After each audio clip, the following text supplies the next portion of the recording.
ഇത് സർക്കാർ ഇതിന് ശക്തമായി നടപടി സ്വീകരിക്കേണ്ട ഒരു സമയമായിട്ടുണ്ട്. അതായത് ഈ ഉൽപ്പന്നം കുറവാണ്. പണ്ടൊക്കെ തേങ്ങ കൊപ്രയാക്കണു, കൊപ്ര എണ്ണയാക്കണു, ഈ ഒരു പ്രോസസ്സ് മാത്രമേ ഉള്ളൂ. ഇപ്പം തേങ്ങയിൽ നിന്ന് 20ഓളം ഉൽപ്പന്നങ്ങൾ ഉണ്ടാക്കുന്നു. ഇതെല്ലാം എക്സ്പോർട്ട് ചെയ്യുവാണ്. അപ്പൊ ധാരാളം തേങ്ങയ്ക്ക് ആവശ്യക്കാർ കൂടി. ഇതനുസരിച്ചുള്ള ഉൽപാദനം നമ്മുടെ നാട്ടിൽ ഉണ്ടാവുന്നില്ല.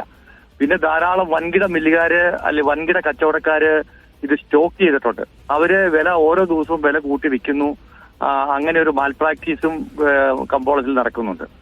അപ്പം ഇതെല്ലാം സാധാരണ വ്യാപാരികളെ സംബന്ധിച്ച് സർക്കാരിന് എങ്ങനെയാണ് ഇതിൽ ഇടപെടാൻ സാധിക്കുക? സർക്കാർ ഈ ലോകത്തിൽ ഏറ്റവും കൂടുതൽ കാർഷിക ഉൽപ്പന്നങ്ങൾക്ക് ടാക്സ് ഉള്ളത് ഇന്ത്യയിൽ മാത്രമേ ഉള്ളൂ. അതായത് GST ഉണ്ടായിരുന്നപ്പോൾ നമുക്ക് KGST ഉണ്ടായിരുന്നപ്പോൾ നമുക്ക് ടാക്സ് ഇല്ലായിരുന്നു. ഇപ്പോ GST വന്നപ്പോൾ 5% ടാക്സ് ഏർപ്പെടുത്തി. അതുപോലെ തന്നെ അത് ഒഴിവാക്കുക, പിന്നെ ഇമ്പോർട്ട് ഡ്യൂട്ടി കൂട്ടുക, എക്സ്പോർട്ട് ബാൻ ചെയ്യുക.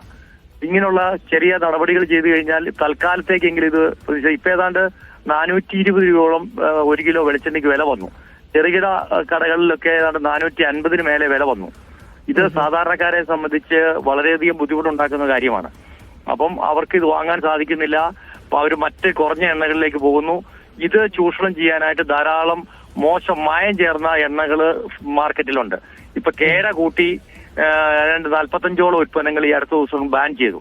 അപ്പൊ ശക്തമായി മായം ചേർന്ന എണ്ണകളും സബ്സ്റ്റാൻഡേർഡ് എണ്ണകളും ഈ ഫീൽഡിൽ ഉണ്ട്.